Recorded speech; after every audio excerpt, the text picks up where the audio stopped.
ગોંડલ પંથકમાં ભરૂડી જીઆઈડીસીની આસપાસ એક બિહારી યુવકની હત્યા કરાયેલી હાલતમાં લાશ મળી આવી હતી। પથ્થર અને છરી વડે હુમલો કરવામાં આવે છે।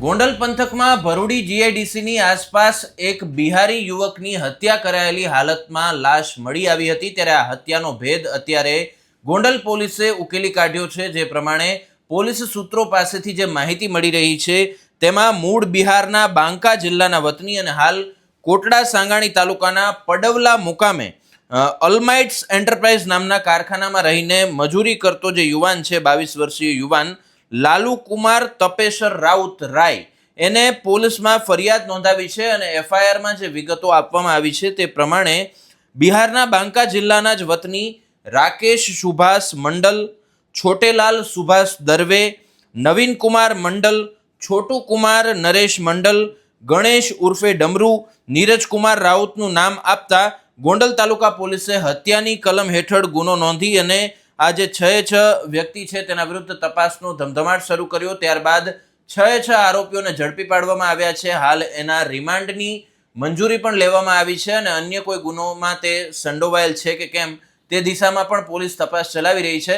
સમગ્ર બનાવ જે બન્યો હતો તેમાં ફરિયાદીએ જે પ્રમાણે જણાવ્યું છે કે 17/12/2025ના રોજ જેનું મર્ડર થયું છે તે તેના ભાણેજ થાય એટલે કે ચંદન કુમાર એ બંને એમના રૂમે આરામ કરતા હતા અને એ દરમિયાન જે છે તેઓ લોઠડા ગામે ખરીદી પણ કરવા ગયા હતા। સાંજે 7 વાગ્યે તેઓ પરત આવી જાય છે અને ત્યારબાદ તેમની બાજુમાં આવેલ જે કંપની છે ત્યાં તેમના જ બિહારના જ વતની જે તેમના મિત્રો હતા તેમાંથી રાકેશ કુમારનો ફોન આવે છે। તે કહે છે કે આપણે એક જગ્યાએ પ્રોગ્રામમાં જવાનું છે તેમ કહી અને તેને બોલાવે છે। ત્યારબાદ અન્ય જે આરોપીઓ છે તે બધા ત્યાં ભેગા થાય છે, નાસ્તો મગાવે છે, નાસ્તો કરતા હોય છે। દરમિયાન જ છે એ જે અત્યારે જે ફરિયાદી છે તેના ઉપર હુમલો કરવામાં આવે છે અને કહેવામાં આવે છે કે તું મારા મિત્રની પત્ની સાથે શું કામ વાત કરતો હતો, એટલે કે જે મામા ભાણેજ હતા એમાં મામા પર હુમલો કરવામાં આવે છે। એટલે કે મામાને બચાવવા માટે ચંદન કુમાર વચ્ચે પડે છે અને દરમિયાન ચંદન કુમાર પણ હુમલો કરવામાં આવે છે। મામા ડરી જાય છે, ત્યાંથી જતા રહે છે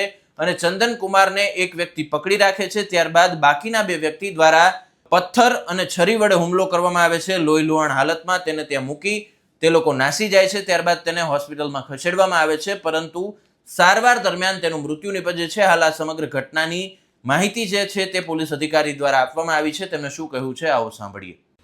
ગોંડલ તાલુકા પોલીસ સ્ટેશન ખાતે ગઈ તારીખ 18/12/2025ના રોજ ફરિયાદી લાલુ કુમાર સન ઓફ તપેશ્વર રાઉત રે બિહારવાળાઓએ એફઆઈઆર રજીસ્ટર કરાવેલી કે આ કામના જે આરોપીઓ છે તેને સાહેદ ચંદન કુમાર સુભાષભાઈ મંડલ નાઓને મારી નાખેલા હોય। જે અનુસંધાને તાત્કાલિક અમારા આઈજીપી શ્રી અશોક કુમાર યાદવ સાહેબ તેમજ અમારા એસપી શ્રી વિજયસિંહ ગુજર સાહેબની સૂચનાથી એલસીબીની ટીમો તેમજ અમારા ગોંડલ તાલુકા પોલીસ સ્ટેશનની ટીમો આરોપીઓની શોધખોળમાં હોય। એ દરમિયાન આ જે આરોપીઓ છે રાકેશ સુભાષ મંડલ, બીજું છોટુલાલ સુભાષ દવે, નવીન કુમાર મંડલ, છોટુ કુમાર નરેશ કુમાર મંડલ, પછી ગણેશ કુમાર ઉર્ફે ડમરુ અને નીરજ કુમાર રાઉત નાઓને આ ગુનાના કામે અટક કરવામાં આવેલા છે। આમાં વિગત એવી છે કે જે રાકેશ કુમાર સુભાષ મંડલ નાઓએ આ લાલુ કુમાર જે એના ભાઈની પત્નીને કેમ મેસેજ કરે છે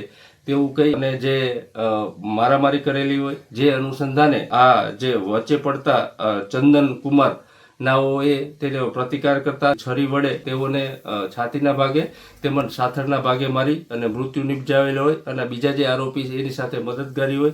જે અનુસારે ગોંડલ તાલુકા પોલીસ સ્ટેશન બીએનએસ કલમ 103(1), 118(2), 61(2) વગેરે મુજબ એફઆઈઆર રજીસ્ટર કરવામાં આવેલી છે અને આ ગણતરીના દિવસોમાં આ તમામ આરોપીઓને અટક કરવામાં આવેલા છે અને આની રિમાન્ડની પણ માંગણી કરવામાં આવે છે બીજા કોઈ ગુનામાં સંડોવાયેલ છે કે કેમ, અને આ ગુનાની તપાસ ગોંડલ તાલુકા પીઆઈ ડોડિયા ચલાવી રહ્યા છે। તો સમગ્ર હત્યાનો ભેદ અત્યારે ઉકેલાઈ ગયો છે અને પોલીસે રિમાન્ડની માંગણી પણ કરી છે। સમગ્ર હત્યાના બનાવને તમે કઈ રીતે જુઓ છો તે કમેન્ટમાં જરૂરથી જણાવશો। નમસ્કાર।